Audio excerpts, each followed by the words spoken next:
မင်္ဂလာပါကျွန်တော်ဒီစေပန်းဆိုင်ရာပြန်လည်တဲ့ထူထောင်ရေးအစီအစဉ်မှာပြန်လည်ကြိုဆိုပါရစေကျွန်တော်နာမည်အောင်ဆုံးထွေးပါဗျကျွန်တော်လက်ရှိမှာဒီစေပန်းဆိုင်နဲ့ပတ်သက်ပြီးမှကျွန်တော်ဆွေးနွေးတိုင်ပင်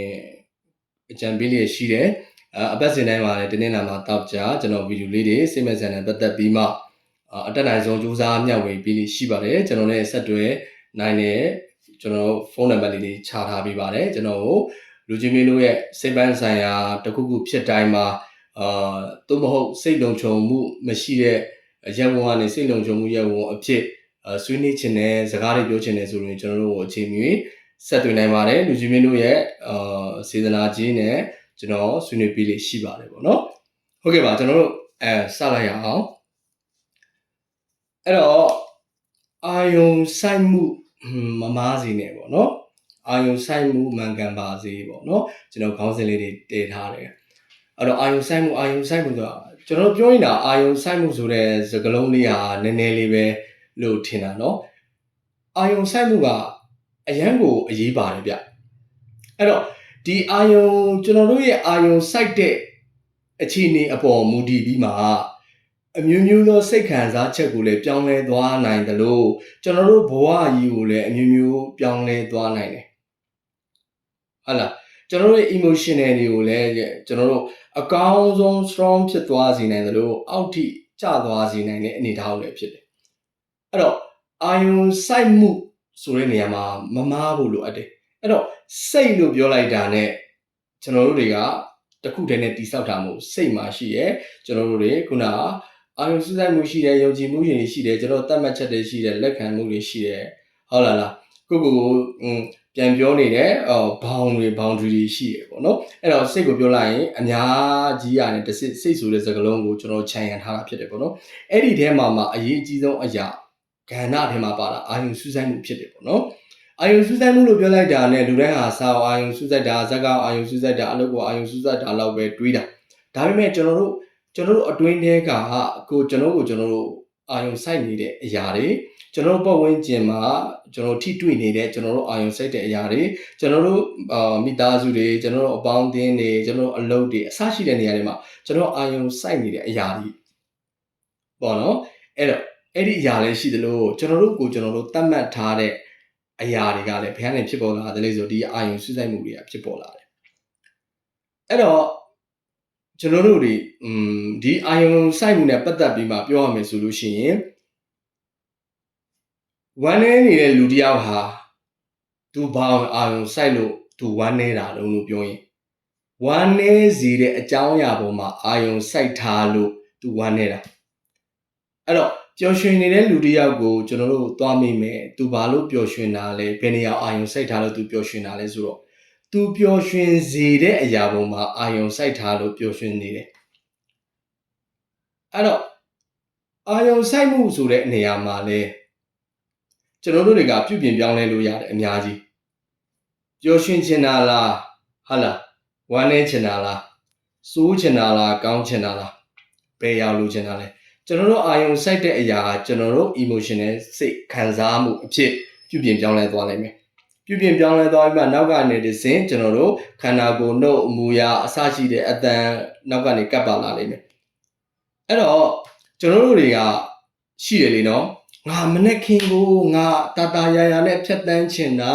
ငါမနဲ့ခင်ကိုငါစိတ်ကြည်လင်လင်နဲ့ဖြတ်တန်းချင်တာဒါပေမဲ့ငါစိတ်မကြည်လင်ဘူး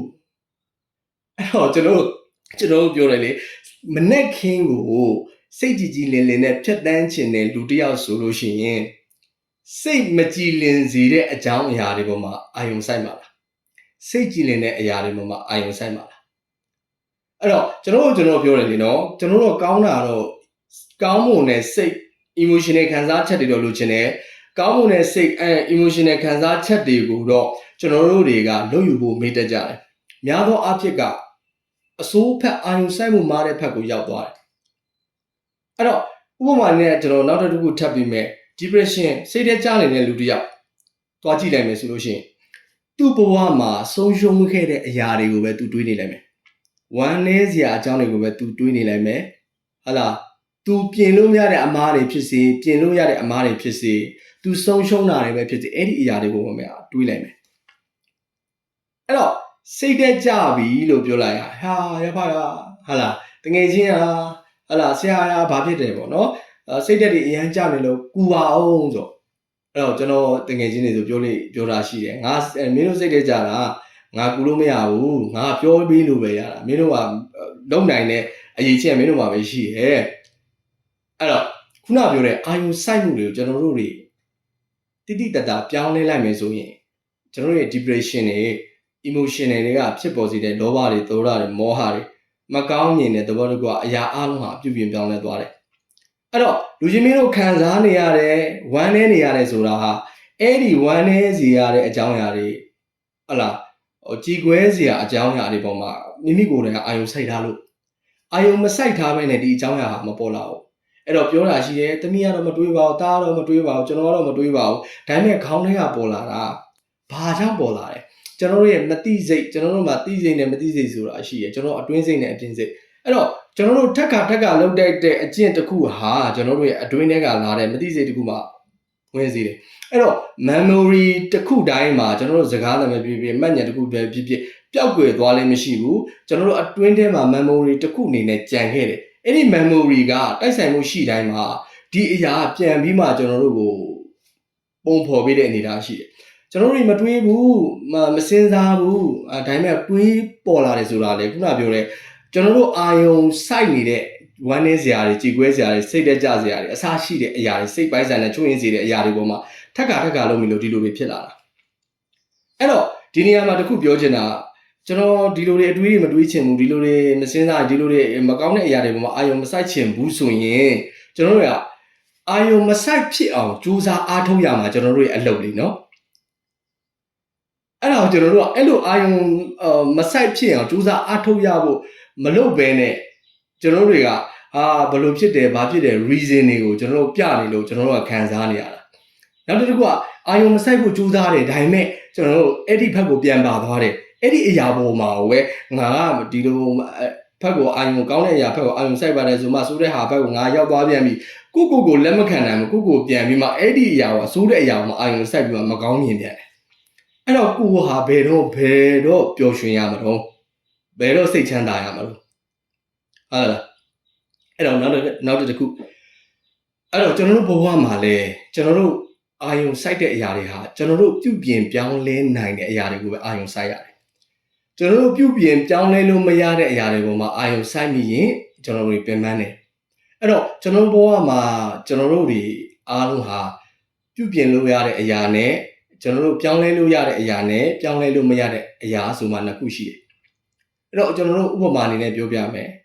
အဲ့တော့အပြင်မှာကိုဘလို့ထင်နေဘလို့မြင်နေဘသူကဘာကြီးသူကသူတော်အောင်ကြီးသူကသူရုပ်မာကြီးသူကဘာတောက်တယ်ဘာစားတယ်သူကဘာလုပ်တယ်အဲ့ဒီကနေဖြစ်ပေါ်လာတဲ့စကားသံတွေဟာကျွန်တော်တို့လုံးယူလို့မရဘူးတားလို့လည်းမရဘူးမပြောပါနဲ့လို့လည်းတားလို့မရဘူးဘာကြောင့်လဲ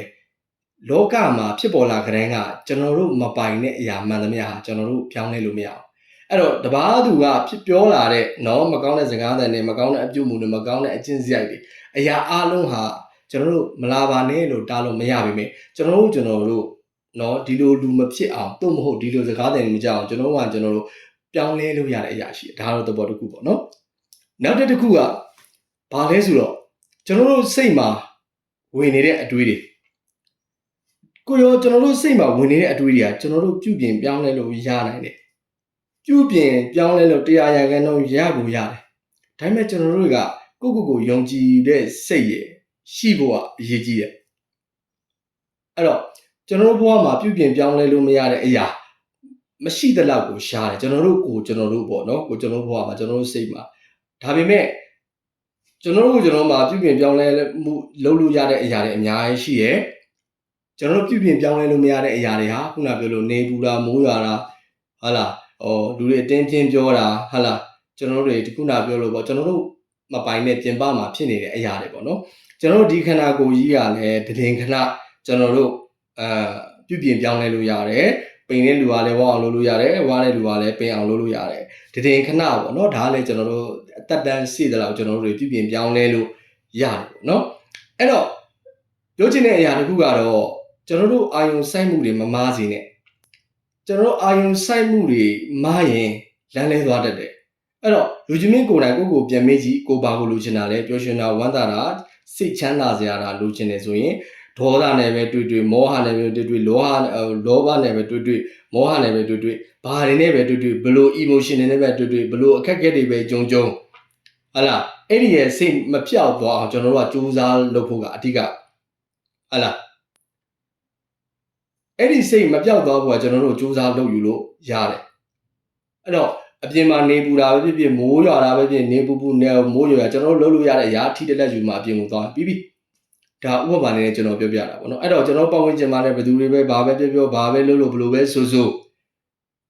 ကျွန်တော်တို့မပိုင်ဘူးအဲ့တော့အဲ့ဒီအရာတွေပေါ်အာယုံမဆိုင်မိစေနဲ့အဲ့တော့ကျွန်တော်တို့ဘဝမှာလည်းကျွန်တော်တို့လုပ်လို့မရတဲ့အရာတွေအာယုံမဆိုင်မိစေနဲ့ခုနပြောတဲ့ negative thinking နဲ့ positive thinking ရှိတယ်ကောင်းတဲ့အတွေးနဲ့ဆိုးတဲ့အတွေးတွေရှိတယ်ကိုတိုင်ကဆိုးတဲ့အတွေးကိုလိုချင်တာလားကောင်းတဲ့အတွေးလိုချင်တာလားကောင်းတဲ့အတွေးလိုချင်ရင်ဆိုးတဲ့အတွေးတွေပေါ်အာယုံဆိုင်မိအောင်ကျွန်တော်ကြိုးစားရမယ်မဆိုင်မိတော့ဘူးလို့စူးစမ်းနေမှာတော့ဘူးလို့ကျွန်တော်မပြောလို့ဘူးအာယုံဆိုင်မိလိုက်မယ်အဲ့တော့အဲ့ဒီအာယုံဆိုင်မိတဲ့အရာကိုလည်းကျွန်တော်တို့ဆိုးတဲ့အရာပေါ်မှာဆိုင်မိနေတဲ့ကိုယ်စိတ်ကိုသိပြီးမှချစ်ချင်းကောင်းတဲ့အရာဘက်ကိုပြုပြင်ပြောင်းလဲနိုင်ဖို့ကအရေးကြီးတယ်အဲ့တော့ကျွန်တော်တို့အာယုံဆိုင်မှုတွေမှားရင်ကျွန်တော်တို့လမ်းလွဲမယ်အာယုံဆိုင်မှုတွေကောင်းရင်မှန်ကန်တယ်ဆိုရင်ကျွန်တော်တို့အမြဲတမ်းစိတ်ချမ်းသာလေးရှိရဲအဲ့တော့လူဆိုတာကတော့ကျွန်တော်တို့အမြဲတမ်းပျော်ရွှင်နေတဲ့လူမရှိသလိုအမြဲတမ်းဝမ်းနည်းနေတဲ့လူမရှိပါဘူးဒါပေမဲ့ကျွန်တော်တို့အဲ့ဒီရဲ့ပျော်ရွှင်ခြင်းဝမ်းနည်းခြင်းကျွန်တော်တို့မပိုင်တဲ့အရာတခုခုနချမ်းသာခြင်းကြွယ်ဝခြင်းဆင်းရဲခြင်းဆိုတဲ့ဒီနှစ်ခုကြားထဲမှာကျွန်တော်တို့ဒီကြားထဲမှာဘယ်လိုနေတာအောင်နေမလဲဆိုတာဟာကျွန်တော်တို့အဲ့ဒါဟာဘာလဲဆိုတော့အာယုံစူးစိုက်မှုမှန်ကန်တယ်လို့ခေါ်တယ်အဲ့တော့ကျွန်တော်တို့အာယုံစိုက်မှုတွေမှားတဲ့အခါမှာနော်စိတ်ထဲမှာဖြစ်တဲ့ emotional တွေမှာထောင်းဖြစ်သွားတာရှိတယ်နော်ပို့ပြီးမှကောင်းသွားတာလေးတွေရှိတယ်အဲ့တော့ကျွန်တော်အာယုံစူးစိုက်မှုတွေမမားစီနဲ့ကျွန်တော်တို့ပြုပြင်ပြောင်းလဲလို့ရတဲ့အရာတွေပေါ်မှာအာယုံစိုက်ပါပြုပြင်ပြောင်းလဲလို့မရတဲ့အရာတွေပေါ်မှာအာယုံစိုက်ပါနေပေါ့နော်ဒီလောက်ဆိုတော့နားလည်မယ်ထင်ပါတယ်အဲ့တော့ကျွန်တော်နားမလည်ရင်ကျွန်တော်ဗီဒီယိုအောက်လေးမှာလာပြီးမှလာရောက်ဆွေးနွေးပြောဆိုပေးလို့ရပါတယ်ကျေးဇူးတင်ပါတယ်အခုလိုကျွန်တော်ရဲ့ဗီဒီယိုလေးကိုဆုံးအောင်နောက်ထောင်ပေးတဲ့အတွက်